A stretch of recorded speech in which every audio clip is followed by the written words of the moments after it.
ADGP Jayaram suspend உத்தரவை திரும்பப் பெறுவது குறித்து அரசின் ஆலோசனை பெற்று தெரிவிக்க உச்சநீதிமன்றம் உத்தரவை பிறப்பித்திருக்கிறது. மூத்த காவல்துறை அதிகாரியான ஜெயராம் விசாரணைக்கு ஒத்துழைப்பு கொடுத்திருக்கிறார் என்று நீதிபதிகள் தெரிவித்திருக்கிறார்கள். பணியிடை நீக்க உத்தரவை ரத்து செய்வது தொடர்பாக உரிய விளக்கத்தை நாளை உச்சநீதிமன்றத்தில் தெரிவிக்கவும் தற்போது உச்சநீதிமன்றம் ஆணை பிறப்பித்திருக்கிறது. ஏடிஜிபி ஜெயராம் கைது செய்யப்படவில்லை என்று அரசு தரப்பில் விளக்கம் நீதிமன்றத்தில் அளிக்கப்பட்டிருக்கிறது. ஏடிஜிபி ஜெயராம் சஸ்பெண்ட் உத்தரவை திரும்பப் பெறுவது குறித்து அரசின் ஆலோசனை தெரிவிக்க உச்சநீதிமன்றமானது உத்தரவை பிறப்பித்திருக்கிறது. மூத்த காவல்துறை அதிகாரியான ஜெயராம் விசாரணைக்கு ஒத்துழைப்பு கொடுத்திருக்கிறார் என்றும் பணியிடை நீக்க உத்தரவை ரத்து செய்வது தொடர்பாக உரிய விளக்கத்தை நாளை உச்சநீதிமன்றத்தில் தெரிவிக்கவும் அரசுக்கு நீதிமன்றம் தெரிவித்திருக்கிறது. ஏடிஜிபி ஜெயராம் கைது செய்யப்படவில்லை என்றும் தமிழ்நாடு அரசு தரப்பில் விளக்கம் அளிக்கப்பட்டிருக்கிறது. கூடுதல் விவரங்களோடு சிறப்பு செய்தியாளர் ராமகிருஷ்ணன் இணைப்பில் இருக்கீங்க. விவரங்கள்.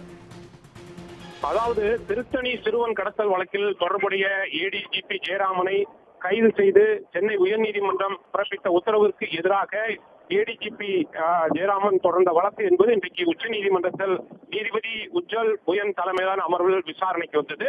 இந்த வழக்கு விசாரணைக்கு வந்தபோது ஆஜரான வழக்கறிஞரை பொறுத்தவரையில் இந்த வழக்கிற்கும் தனக்கும் எந்த சம்பந்தமும் இல்லை, தான் ஒரு எதிர் மனுதாரராக கூட இல்லாத நிலையில் தனக்கு எதிராக கைது உத்தரவு என்பது பிறப்பிக்கப்பட்டிருக்கிறது. இந்த வழக்கில் சம்பந்தம் இல்லை என்பதால் சென்னை உயர்நீதிமன்றம் பிறப்பித்த அந்த உத்தரவிற்கு தடை விதிக்க வேண்டும், அதை ரத்து செய்ய வேண்டும் என்று கோரிக்கை வைத்தார்.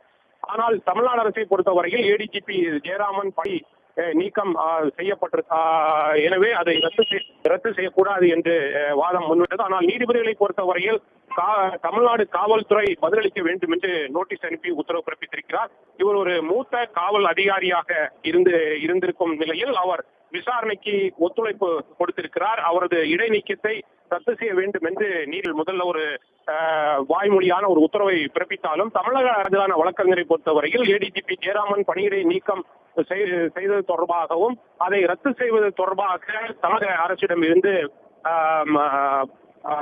கருத்துக்களை கேட்டு அதற்காக நீதிபதிகளிடம் கோரியதை தொடர்ந்து இது தொடர்பாக உச்ச நீதிமன்றத்தில் தமிழ்நாடு அரசு நோட்டீஸ் பிறப்பித்து வழக்கை ஒத்திவைத்திருக்கிறார்கள்.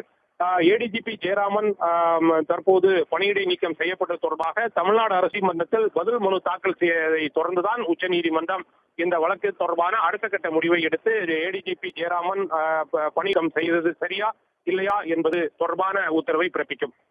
உடனுக்குடன் செய்திகளை தெரிந்து கொள்ள சன் நியூஸ் பெல் ஐகானை கிளிக் பண்ணுங்க.